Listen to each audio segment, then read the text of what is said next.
ดกลอยฟ้าในเนื้อหาของพระอภิธรรมปิฎกนะครับครั้งนี้ก็เป็นครั้งที่34ที่เราพูดถึงในเรื่องของนิพพานปรมัตถ์ซึ่งอยู่ในปริเฉดที่6นะครับซึ่งนิพพานปรมัตถ์นี่เป็นสภาวธรรมที่เข้าถึงนะครับนิพพานนี้เป็นสภาวธรรมที่เรียกว่าเป็นนามธรรมนามธรรมซึ่งแตกต่างไปกับจิตและก็เจตสิกนะครับจิตและเจตสิกเนี่ยเป็นอารมณ์ด้วยเป็นผู้รู้ด้วยแต่นิพพานนี้เขาไม่สามารถที่จะเป็นผู้รู้ได้แต่เขาสามารถที่จะเป็นอารมณ์ให้แก่มรรคจิตนะครับให้มรรคจิตและผลจิตได้นะแล้วก็นิพพานเนี่ยเป็นสภาวะธรรมที่เข้าถึงได้นะตัวที่เข้าถึงพระนิพพานก็คือตัวมรรคนะครับมรรคจิตนะไม่ว่าจะเป็นโสดาปัตติมรรคสกทาคามีมรรคอนาคามีมรรคแล้วก็อรหันตมรรคหรือว่าจะเป็นพวกที่เป็นผลนะเป็นผลก็มีโสดาปัตติผลสกทาคามีผลอนาคามีผลแล้วก็อรหันตผลนะครับส่วนจิตอื่นๆก็ยังมีที่เข้าถึงนิพพาน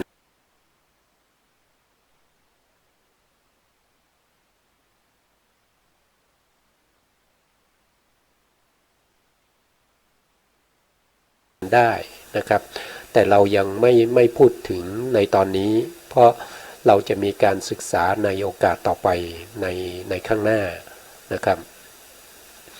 ซึ่งครั้งที่แล้วเนี่ยผมก็ได้พูดถึงเรื่องของ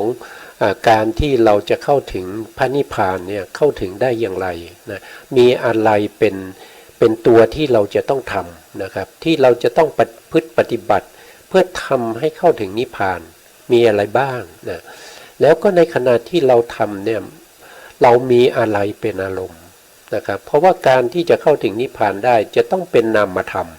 นะครับจะเอารูปธรรมเข้าถึงนิพพานนี้มันไม่ได้นะครับนิพพานที่เราจะเข้าถึงเนี่ยจะต้องเป็นประเภทที่เป็นนามธรรมนะครับเป็นตัวที่สามารถเข้าได้อย่างที่ได้เรียนท่านผู้ฟังและผู้ชมไปเมื่อกี้ว่าเป็นมรรคจิตแล้วก็ผลจิตนะแล้วการที่เราจะทำยังไงให้ได้มรรคจิตแล้วก็ผลจิตมานะครับครั้งที่แล้วก็พูดถึงในตัวปฏิบัติที่เราเรียกว่าโพธิปักขิยธรรมนะครับโพธิปักขิยธรรมถ้าว่าโดยหมวดก็จะมีอยู่7หมวดแต่ถ้าว่าโดยจำนวนแล้วก็จะมีอยู่ทั้งหมด37ประการด้วยกันนะครับแล้วก็เป็นโพธิปักขิยธรรมเนี่ยเป็นตัวที่เราจะต้องประพฤติปฏิบัติแล้วในการประพฤติปฏิบัติมันเป็นนามธรรมเพราะฉะนั้นมันต้องมีอารมณ์นะอารมณ์ของโพธิปักขิยธรรมก็ได้แก่วิปัสสนาภูมิ6นะครับวิปัสสนาภูมิ6นะครั้งที่แล้วก็พูดถึงวิปัสสนาภูมิ6ในเรื่องของข้อที่1ในเรื่องของขันธ์5อยู่นะครับอันนี้เราก็ไปต่อครั้งที่แล้วนะครับ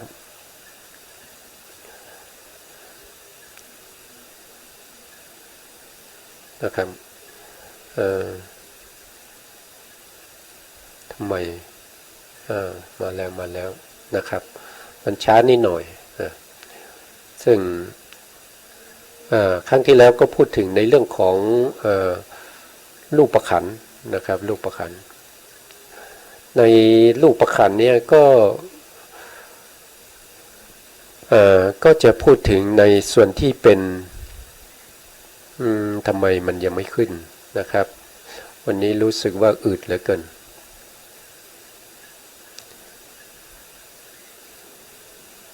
นะครับยังไม่ขึ้นมานะ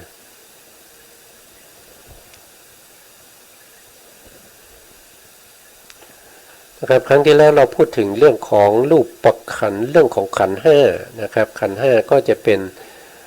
สภาวะมันก็มาแล้วครับมาแล้วนะครับในขันธ์นะครับพูดถึงเรื่องของขันธ์5นี่เป็นวิปัสสนาภูมินะครับเป็นวิปัสสนาภูมิก็คือเป็นอารมณ์นะครับเป็นอารมณ์ของใครก็คือเป็นอารมณ์ของผู้ที่เป็นโพธิปักขิยธรรมอย่างเช่นเป็นอารมณ์ให้แก่สติปัฏฐาน4นะครับสติปัฏฐาน4 นะครับเป็นอารมณ์ให้แก่สัมมาประธานสี่นะครับเป็นอารมณ์ให้แก่พวกที่เป็นอิทธิบาทสี่อินทรีย์ห้าพละห้าโพชฌงค์เจ็ดแล้วก็มรรคมีองค์แปดนะครับพวกนี้จะต้องมีอารมณ์ของเขาเนี่ยก็คือพวกที่เป็นวิปัสสนาภูมิวิปัสสนาภูมิก็จะมีอยู่6อย่างด้วยกันนะครั้งที่แล้วเราพูดถึงในเรื่องของขันธ์ห้าขันธ์ห้าก็จะมี1ก็คือรูปขันธ์ใช่ไหมครับรูปขันธ์เวทนาขันธ์สัญญาขันธ์สังขารขันธ์แล้วก็วิญญาณขันธ์นะครับพวกนี้เป็นอารมณ์เป็นอารมณ์ให้แก่สติปัฏฐานนะสติปัฏฐานสี่นะครับถ้าเป็นรูปขันธ์เขาก็จะเป็นอารมณ์ให้แก่กายานุปัสสนาสติปัฏฐานแต่ถ้าเป็นตัวเวทนาคือตัวสวยอารมณ์ที่เป็นสุขเป็นทุกข์เป็นอุเบกขาเนี่ยก็จะเป็นเวทนานุปัสสนาสติปัฏฐานนะถ้าเป็นประเภทที่เป็นจิตอย่างเช่นเป็นกามจิตที่เราเรียกว่าจิตที่เป็นปริตตะคือเป็นจิตที่ไม่ตั้งมั่นนะเป็นจิตที่รับอารมณ์ได้ไม่มั่นคงนะแล้วก็เป็นประเภทที่เป็นมหาคตะนะครับหรือว่าไม่ได้เป็นมหาคตะหรือว่าเป็นพวกที่เป็นโลภะนะครับจิตที่เป็นโลภะจิตที่ไม่ใช่โลภะเป็นพวกตัณหาพวกอะไรพวกนี้นะครับก็เป็นอารมณ์ให้แก่จิตตานุปัสสนาสติปัฏฐานแต่พวกที่เป็นนิวรณ์อย่างเงี้ยนะครับพวกอุปาทานขันธ์นะแล้วก็พวกที่เป็นอริยสัจสี่นะครับแล้วก็พวกนี้จะเป็นอารมณ์ให้แก่ตัวธรรมานุปัสสนาสติปัฏฐานนั่นเอง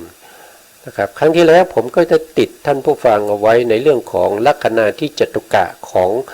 สภาวธรรมของขันธ์ห้านะครับวันนี้เราก็มาดูทบทวนนิดหน่อยนะครับในสภาวธรรมที่เป็นลักขณาที่จตุกะนะครับลักขณาที่จตุกะนี้ก็คือสภาวธรรมที่เป็นลักษณะนะครับเป็นลักษณะของขันธ์นะครับอย่างเช่น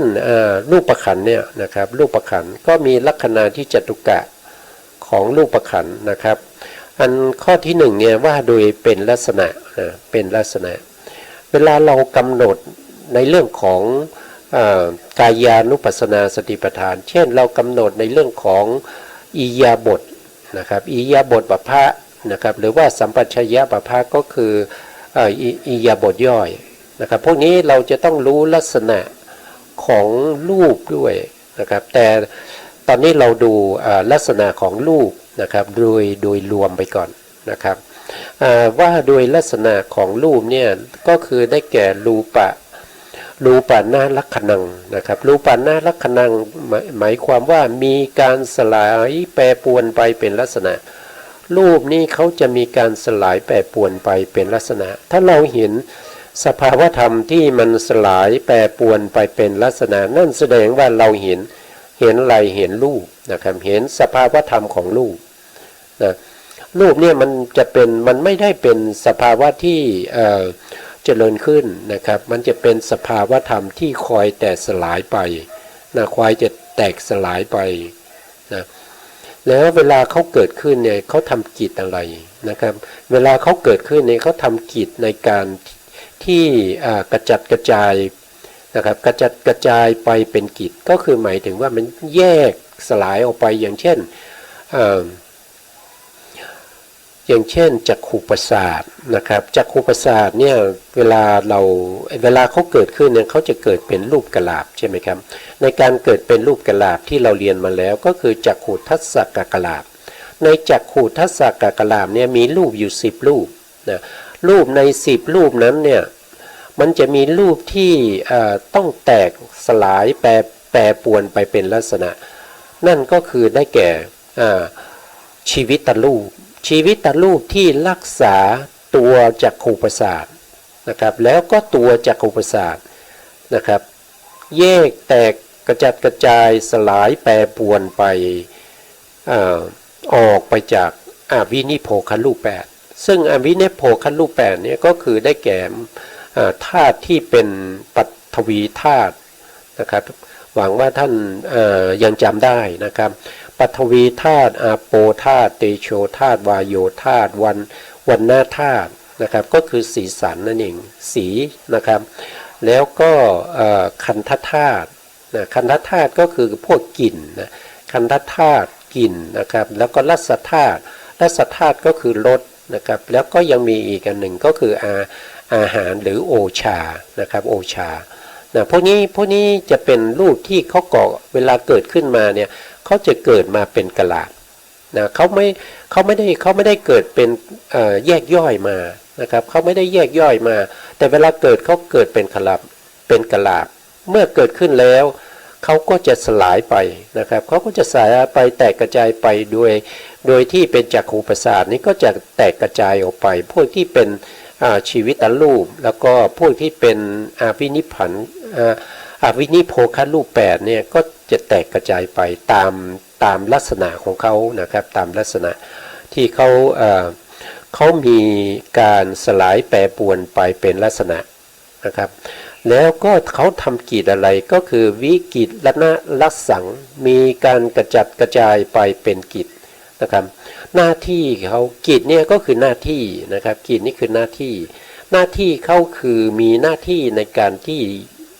กระจัดกระจายแตกแยกไปนะเป็นลักษณะนะครับ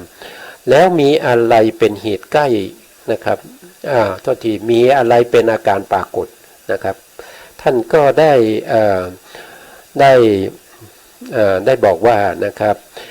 อภยากตะปัจจุปฐานนังนะครับอภยากตะปัจจุปฐานนังมีการเป็นอภยากตะเป็นอาการปรากฏในปัญญาของบัณฑิตทั้งหลายนะครับของบัณฑิตทั้งหลายอภยากตะนี่คืออะไรอภยากตะนี้ก็คือสภาวธรรมที่ไม่ใช่ไม่ใช่กุศลไม่ใช่อกุศลแต่เป็นอย่างอื่นนะครับแต่เป็นอย่างอื่นนะพระพุทธองค์แสดงว่าอย่างนี้อภยากตะเนี่ยก็จะมีถ้าเราว่าโดยตัวองค์ธรรมแล้วก็คือได้แก่พวกที่เป็นวิปากจิตอย่างเงี้ยวิปากจิตนะครับวิปากจิตกิริยาจิตแล้วก็รูปทั้งหลายนะครับแล้วก็นิพพานนะครับพวกนี้เป็นอภยากตธรรมนะเพราะฉะนั้นในการเกิดขึ้นเนี่ยอาการปรากฏเขาคืออภยากตธรรมอภยากตธรรมในที่นี้ก็คือเป็นสภาวธรรมที่ไม่รู้อะไรเพราะว่าเขาเป็นรูปนะครับเขาเป็นรูปจึงไม่มีการรู้อะไรเป็นลักษณะนะครับเกิดขึ้นแล้วก็สลายแปรปรวนไปเป็นลักษณะนะครับนะลักษณะอย่างนั้นก็เป็นอภยากตธรรมแล้วก็ปรากฏในปัญญาของผู้ที่กำลังปฏิบัติธรรมนะครับผู้ที่กำลังเดินจงกรมหรือว่ากำลังนั่งกำหนดในเรื่องของรูปนามอยู่ก็จะไปปรากฏที่ปัญญาของผู้นั้นก็จะไปเห็นสภาวธรรมที่เป็นอภยากตะนะครับที่ปรากฏในปัญญาของผู้ที่กำลังปฏิบัติหรือเรียกว่าบุคคลที่เป็นโยคีก็แล้วกันนะเป็นโยคีที่ประพฤติปฏิบัติในเรื่องของวิปัสสนาอยู่นะแล้วก็มีอะไรเป็นเหตุใกล้นะครับท่านก็บอกว่ามีวิญญาณเป็นเหตุใกล้นะครับมีวิญญาณเป็นเหตุใกล้วิญญาณะนะครับปาทัฏฐานามีวิญญาณเป็นเหตุใกล้วิญญาณคืออะไรวิญญาณก็คือตัวจิตนะเป็นตัวจิตนี้มีด้วยกัน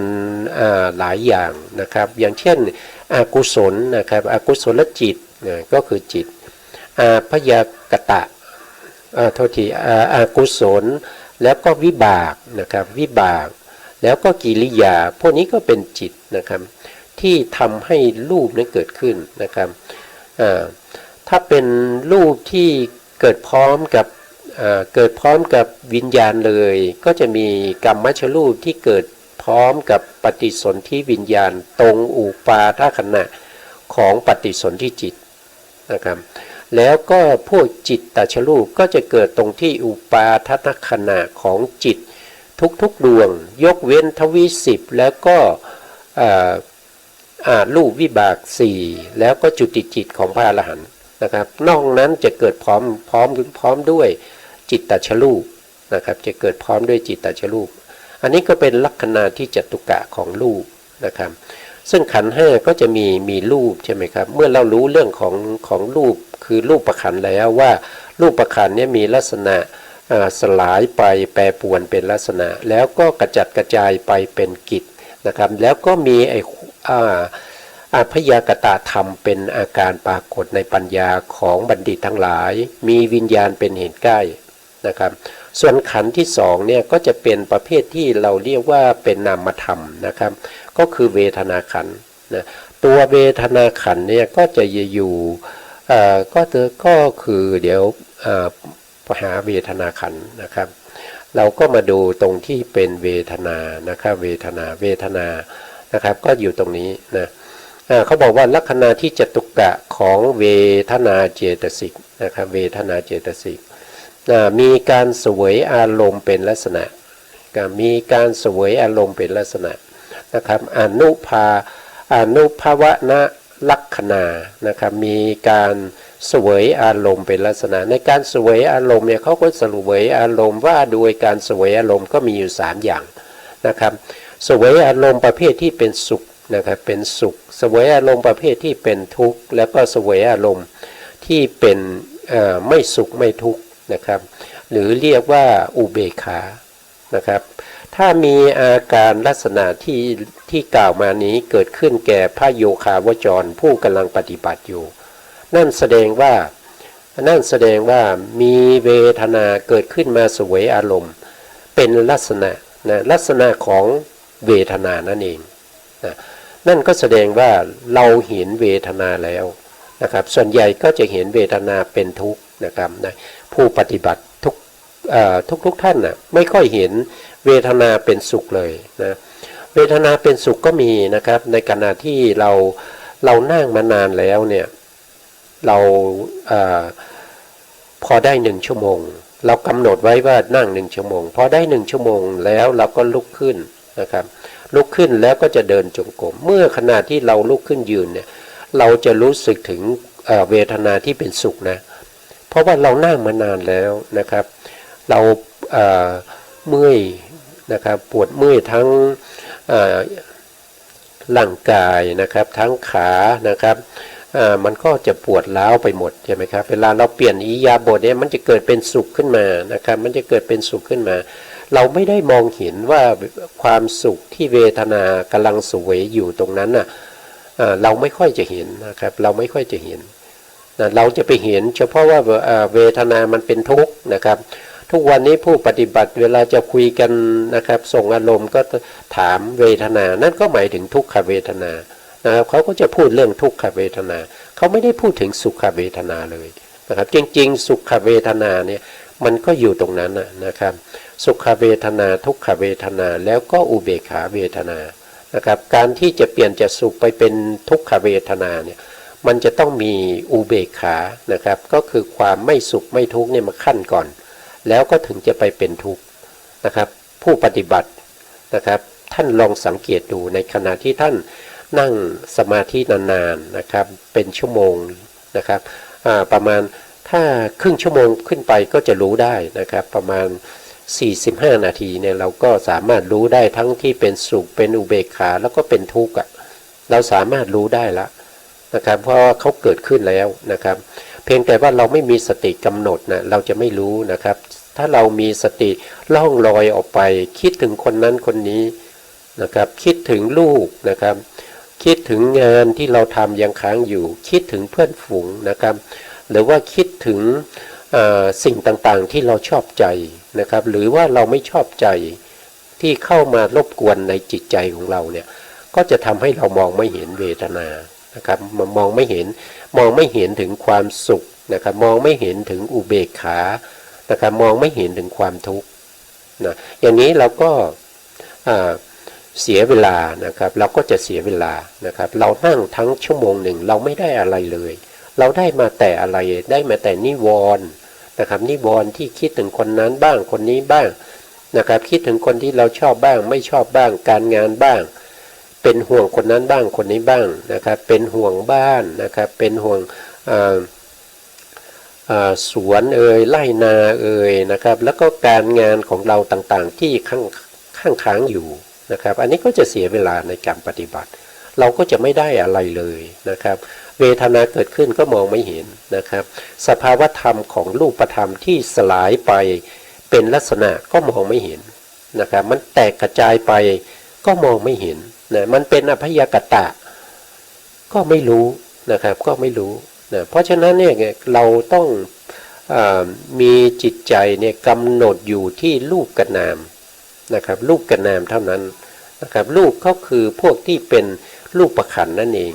นามก็มีเวทนาใช่ไหมครับเวทนานุปัสสนานะครับพวกที่เป็นเวทนาทั้งหลาย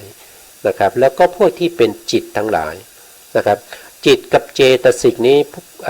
มันแตกต่างกันนะครับบางท่านจะเอาเจตสิกมาเป็นจิตนะครับบางท่านก็เอาจิตไปเป็นเจตสิกนะครับเจตสิกกับจิตนี้มันคนละอย่างกันไม่เหมือนกันนะไม่เหมือนกันแต่เขาเกิดพร้อมกันเขาเกิดพร้อมกันแล้วเขาก็รับอารมณ์เดียวกันแล้วเขาอาศัยวัตถุเดียวกันเกิดขึ้น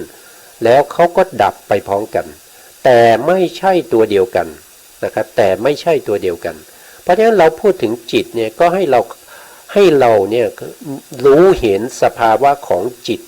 นะครับอย่างเช่นโลภะมูลจิตเกิดขึ้นแก่เราเนี่ยเราต้องรู้ว่าในขณะที่เรามีความยินดีเพลิดเพลินนะครับเพลิดเพลินนะครับมีความชอบใจติดใจในอารมณ์อย่างนี้เนี่ยมันมีทั้งที่เป็นโลภะเจตสิกแล้วก็เป็นโลภะมูลจิตด้วยนะครับในการที่เราจะดูในลักษณะที่เขาเป็นจิตเนี่ยเราก็จะต้องดูในลักษณะที่เราเรียกว่าเป็นเรามีลักษณะที่เจตกะของจิตด้วยนะครับอันนี้เจตสิกตรงนี้จิตนะครับท่านมาดูของจิตนะครับลักษณะที่เจตกะของจิตนะครับลักษณะที่เจตุกะของจิตเนี่ยเขามีลักษณะอย่างไรนะครับก็คือมีลักษณะว่าวิชานะลักขณังนะครับมีการรู้อารมณ์เป็นพิเศษมีการรู้อารมณ์เป็นพิเศษก็คือเขาเป็นประธานในการรู้นะครับในการรู้อารมณ์นะครับในการที่มีเจตสิกที่เป็นโลภะมูลจิตเนี่ยเกิดความชอบใจในอารมณ์หรือสภาวธรรมที่ปรากฏแก่เราเมื่อตะกี้นี้นะครับที่เมื่อตะกี้เนี่ยเราเกิดมีความรู้สึกว่าจิตเรารวมตัวกันเป็นสมาธิแล้วเกิดความสุขนะ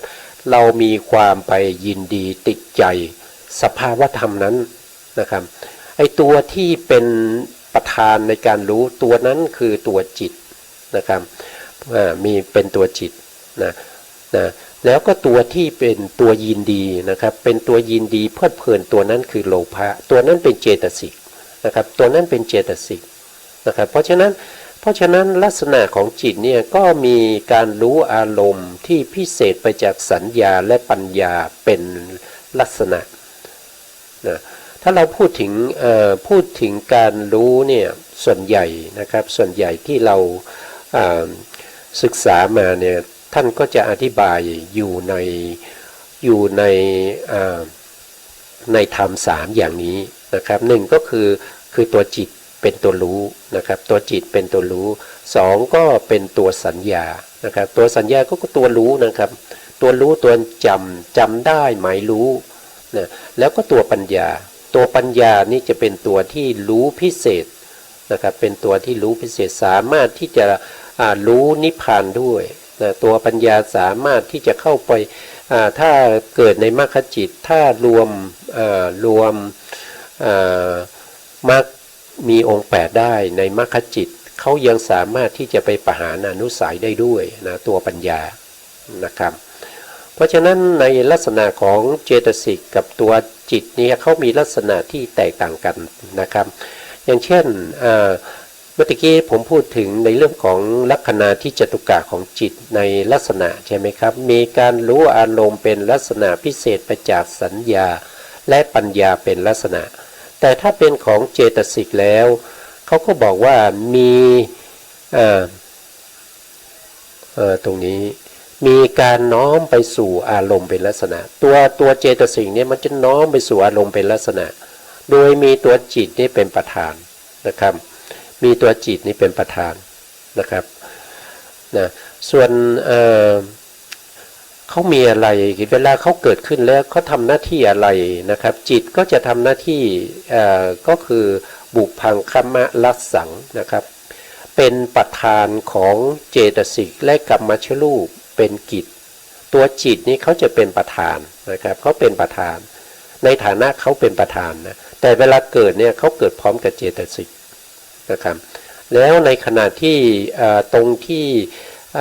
เราเกิดครั้งแรกที่เรียกว่าปฏิสนธิจิตเนี่ยเขาก็เป็นประธานให้กัมมัชรูปเกิดขึ้นนะครับกัมมัชรูปตัวนี้เกิดขึ้นด้วยตัวนี้ก็มีจิตนั้นเป็นประธาน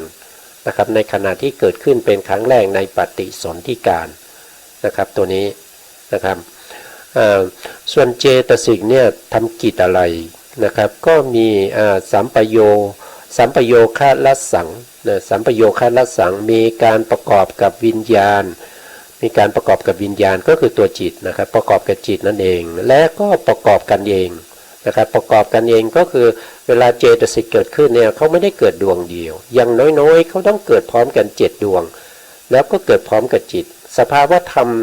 ที่เกิดพร้อมกันเจตสิก7ดวงแล้วก็จิต1ดวงเขาก็จะเรียกว่าเป็นสัมปยุตตธรรม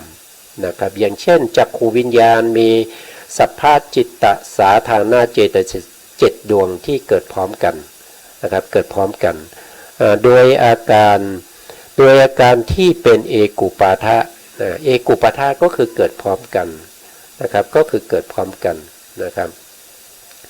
เอกุปาทะเป็นต้นนะครับจริงๆแล้วก็จะมีการเกิดพร้อมกันนะครับรู้อารมณ์เดียวกันอาศัยวัตถุเดียวกันเกิดขึ้นแล้วก็ดับพร้อมกันนะเขาจะจิตกับเจตสิกจะต้องมีสภาวะอย่างนั้นนะครับถึงจะเป็นสัมปยุตตธรรมกันนะส่วน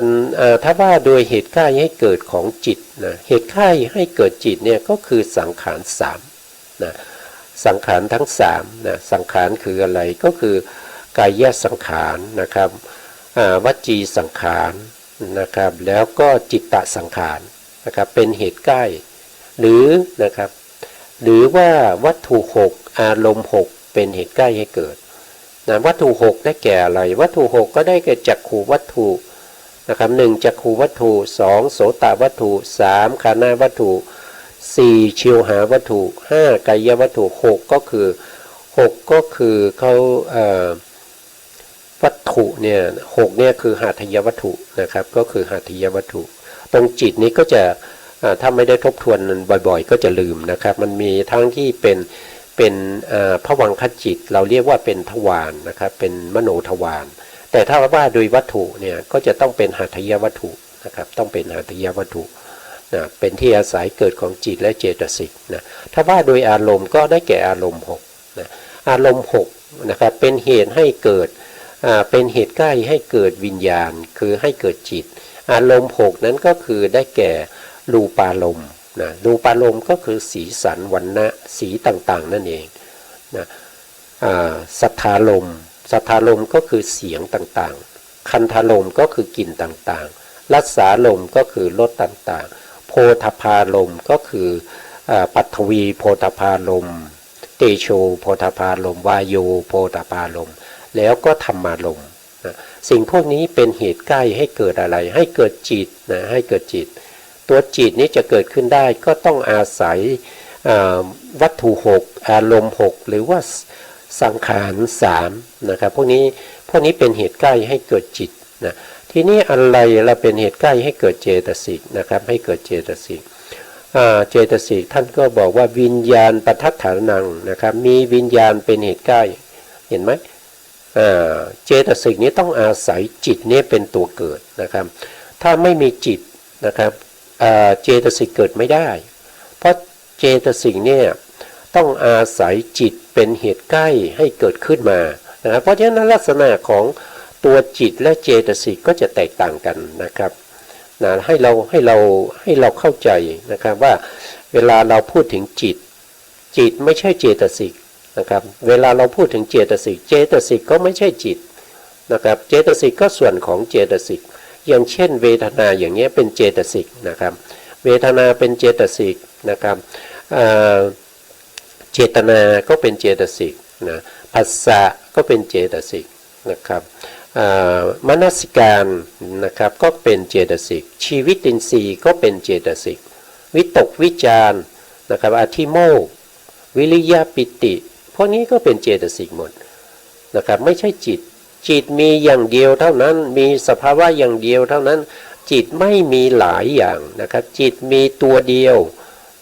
แล้วก็มีสภาวะก็คือวิชานะลักขณังอย่างเดียวเท่านั้นไม่ว่าจิตดวงที่หนึ่งจนถึงจิตดวงที่121ก็มีลักษณะเหมือนกันหมดเลยไม่มีลักษณะที่แตกต่างกันแต่จิตที่มันจะแตกต่างกันไปนะครับก็เพราะว่าตัวเจตสิกที่เข้าไปประกอบในจิตนั้นเจตสิกที่เข้าไปประกอบจิตนั้นเมื่อมีเจตสิกที่เป็นโทสะมูลจิตเข้าไปประกอบกับจิตนะโทสะเจตสิกเข้าไปประกอบกับจิตนั้นก็จะเรียกว่า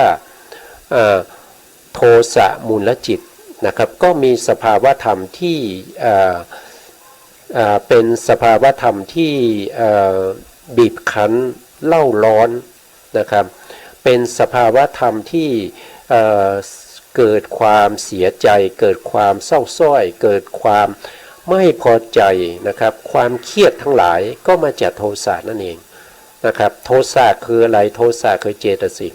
แต่ตัวจิตนี้เป็นที่อาศัยเกิดของตัวโทสะอีกทีหนึ่งจิตดวงนั้นก็เลยได้ชื่อว่าโทสะมูโนละจิตนะครับอันนี้ก็เป็นลักษณะของจิตแล้วก็เจตสิกนะครับที่เราพูดค้างไว้เมื่อครั้งที่แล้วนะครับพอดีหารายละเอียดไม่เจอนะครับอันนี้ก็ท่านผู้ฟังก็น่าจะพอจะเข้าใจนะครับพอจะเข้าใจได้นะครับว่าสิ่งพวกนี้เป็นสภาวะธรรมที่เขาเกิดขึ้นเองนะครับเขาเป็นแต่สภาวะที่เป็นธาตุทรงไว้ซึ่งสภาวะของตัวเองนะครับไม่มีใครมาบังคับหรือว่ามาจัดแจงปรุงแต่งให้เขาเป็นไปตามที่ผู้ที่มาปรุงแต่งอยากให้เป็นมันไม่ใช่อย่างนั้นนะมันไม่ใช่อย่างนั้นนะครับมันไม่ใช่ว่าอยากจะให้คนนี้โกรธก็เลยมาปรุงแต่งจิตให้คนนี้โกรธนะไม่ใช่อย่างนั้นมันเป็นสภาวะธรรมที่เป็นเจตสิกนะครับที่ไปประกอบในจิตนะเจตสิกคือสภาวะธรรมที่ประกอบกับจิตนะครับมีอยู่ถึง52ดวงด้วยกันใน52ดวงนี้ก็จะมีสภาวะของตัวเองที่ไม่เหมือนกันเพราะฉะนั้นมีสภาวะอยู่ถึง52อย่างด้วยกันนะครับ52อย่างด้วยกันแต่จิตเนี่ยมีอยู่ทั้งหมด121ดวงแต่จิตนี้มีสภาวะเหมือนกันหมดทั้ง121ดวงนะครับเหมือนกันหมดเลยนะก็เข้าใจตามนี้นะครับว่าไม่มีใครเป็นผู้มาสร้างเป็นผู้ที่มาบันดาลเป็นผู้ที่มาปรุงแต่งให้จิตเราเป็นอย่างนั้นอย่างนี้นะครับให้เราเสียใจให้เราดีใจก็มาจากเทวดามาจากพรหมมาทำให้จิตเราดีใจเสียใจอย่างนี้ไม่ใช่นะครับไม่ถูกต้องนะไม่ถูกตามความเป็นจริงนะครับถ้าเรามีความคิดเห็นอย่างนั้นอยู่ก็แสดงว่าเราคิดไม่ถูกนะครับเราคิดไม่ถูกเรานึกไม่ถูกเราเห็นไม่ชอบเพราะฉะนั้นเราควรจะเปลี่ยนความเห็นความคิดนะครับพยายามที่จะปรับปรุงให้มันเห็นตามความเป็นจริงที่มันเป็นนะครับมันเป็นอย่างไรให้เราเห็นตามนั้นเราอย่าได้ไปปรุงแต่งให้มันผิดเพี้ยนไปจากสภาวะของความเป็นจริง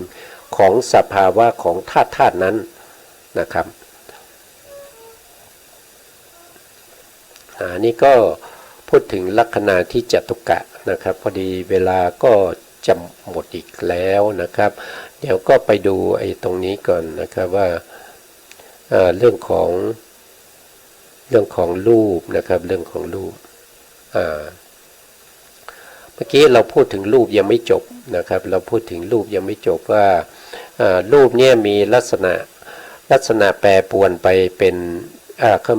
มีการสลายแปรปรวนไปเป็นลักษณะอันนี้คือสภาวะธรรมของรูปนะครับแล้วก็มีการกระจัดกระจายไปเป็นกิจมีการกระจัดกระจายไปเป็นกิจแล้วก็มีอพยากตธรรมเนี่ยเป็นอาการปรากฏในปัญญาของบัณฑิตทั้งหลายนะครับตรงนี้มีคนสงสัยมากเลยนะครับว่าทำไมต้องไปอพยากตธรรมเนี่ยทำไมต้องไปปรากฏในปัญญาของบัณฑิตทั้งหลายนะครับอันนี้ก็ผู้ที่ไม่มีปัญญานะครับผู้ที่ไม่มีปัญญาเนี่ยจะรู้ได้หรือนะครับในการที่เรามานั่งสมาธินั่งไปไม่มีปัญญาก็คือไม่ได้ใส่ใจนั่นเองไม่มีสติในการที่จะใส่ใจกำหนดให้เห็นถึงรูปธรรมนะครับกำหนดให้เห็นถึงรูปธรรมเมื่อบางทีเลยเห็นรูปธรรมแล้วเห็นการสลายเห็นการแตกแยกของรูปนามแล้วก็ยังไม่รู้จักเลยว่าอะไรคืออพยากตธรรมนะครับ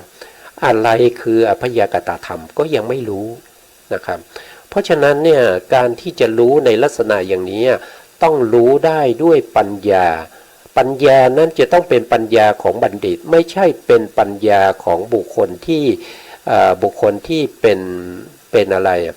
ไม่ใช่บัณฑิตก็แล้วกันนะครับเป็นปัญญาของผู้ที่ไม่ใช่บัณฑิตหรือว่าปัญญาที่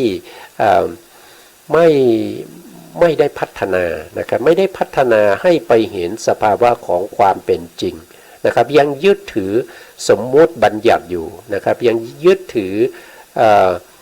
การบัญญัติต่างๆอยู่นะครับเพราะฉะนั้นก็ต้องเป็นของปัญญาของบัณฑิตเท่านั้นนะครับที่จะรู้นะครับในเรื่องของอพยากตธรรมจะเป็นบัณฑิตได้ยังไงก็ได้รับการศึกษาเล่าเรียนมาก่อนนะครับแล้วก็มีวิญญาณเป็นเหตุใกล้นะครับมีวิญญาณเป็นเหตุใกล้เราก็จะเห็นได้ในปฏิจจสมุปบาทนะครับวิญญาณปัจจยานามะรูปังนะครับนามะรูปะนะครับนามะนะครับนามก็คือเจตสิกรูปะนั่นก็คือรูปนั่นเองนะครับมีวิญญาณเป็นเหตุใกล้นะครับตอนนี้มีเวลาหมดแล้วนะครับเพราะฉะนั้นก็ต้องคืนเวลาให้สถานีนะครับค่อยพบเราก็จะกลับมาพบกันใหม่ในโอกาสต่อไปนะครับวันนี้ก็ต้องลาก่อนครับสุดท้ายนี้นะครับก็ขอกราบขอบพระคุณพระครูสมุทรวิศวัตรวรกิจโจผู้อำนวยการสถานีวิทยุเพื่อการศึกษาพระพุทธศาสนาและวัฒนธรรม FM 104.5 เมกะเฮิรตซ์วัดไฝหินจังหวัดเชียงใหม่แล้วก็ขอบพระคุณพระครูปริยัติยานุศาสตร์แล้วก็ขอบคุณท่านผู้ฟังและผู้ชมที่ติดตามในรายการพระไตรปิฎกลอยฟ้าในเนื้อหาของพระอภิธรรมขอให้มีความสุขทุกๆคนครับสวัสดีครับ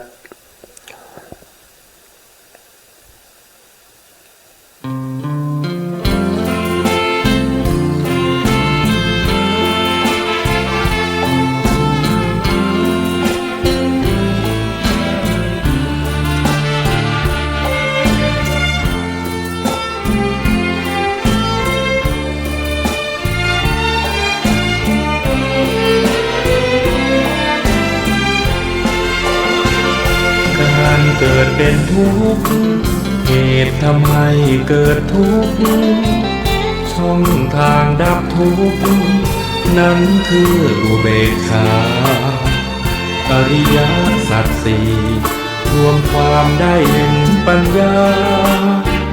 ส่องฉายบัญชาในภาวะจิตใน